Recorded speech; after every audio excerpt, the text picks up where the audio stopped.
I think this protest could continue on maybe for another week, maybe 2 weeks. If it takes a month, we are prepared to sit here. If it takes to close the country down, we'll close the country down.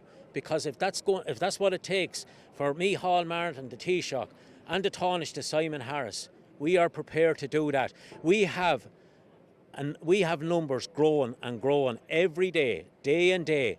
And I can tell you, this problem is not going away. And the only people can put this to bed is the government. And it's up to the government.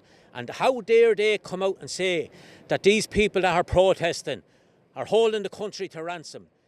It's the government that's holding this country to ransom, not the protesters, not the people that should have a voice. And they're stopping them people having a voice. So that's my message to government. Save our economy. Do the sensible thing, the proper thing.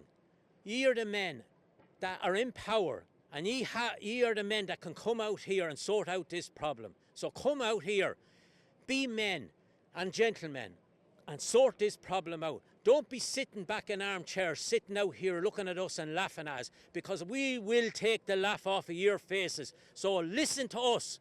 We want answers and we want clarification on what our requests, our demands. So please come out here and talk to us.